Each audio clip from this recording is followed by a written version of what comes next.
নমস্কার বন্ধুরা, আমি প্রমীলা চলে এসেছি আপনাদের প্রিয় চ্যানেল গোপাল ভাঁড়ের গল্প নিয়ে। গোপাল ভাঁড়ের গল্পের আসরে আপনাদের জন্য আজকে যে গল্পটি থাকছে, গল্পটির নাম শ্বশুর মশাইয়ের মেয়ে। তাহলে চলুন দেরি না করে শুরু করি আজকের গল্প। গোপাল একবার তার স্ত্রীকে নিয়ে শ্বশুর বাড়ি চলেছে। তখনকার দিনে যানবাহন ব্যবস্থা তেমন উন্নত ছিল না। স্থলপথে যাতায়াতের অবলম্বন ছিল গরুর গাড়ি, আর না হয়তো পায়ে হেঁটেই দূরদেশে পাড়ি জমাতে হতো। বাধ্য হয়ে গোপাল পায়ে হেঁটেই স্ত্রীকে নিয়ে শ্বশুরবাড়ি যাচ্ছে। পথে যেতে যেতে এক পরিচিত লোকের সঙ্গে গোপালের দেখা হলো। সে লোকটি গোপালকে জিজ্ঞাসা করলো, গোপাল, তোমার সঙ্গের ওই মেয়েটি কে হে?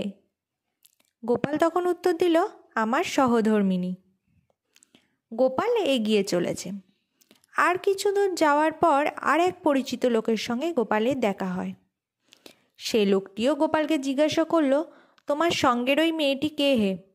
গোপাল তখন বলল, আমার শ্বশুর মশাইয়ের মেয়ে। গোপালের কথা শেষ হতে না হতেই আগের পরিচিত সে লোকটি সঙ্গে সঙ্গে বলে উঠল, গোপাল, তোমার ব্যাপার কি বলো তো? আমি জিজ্ঞেস করে বলছিলে তোমার সঙ্গের মেয়েটি তোমার সহধর্মিণী, এখন এ ভদ্রলোক জিজ্ঞেস করলে তুমি বললে এ তোমার শ্বশুর মশাইয়ের মেয়ে। গোপাল তখন মুচকি হেসে বলল, কেন, আপত্তি কিসের? যিনি আমার সহধর্মিণী তিনিই আমার শ্বশুর মশাইয়ের মেয়ে। আসলে কথাটিকে একটু ঘুরিয়ে বললাম, ব্যাস। তো বন্ধুরা, এই ছিল আজকে আমাদের গল্প শ্বশুর মশাইয়ের মেয়ে।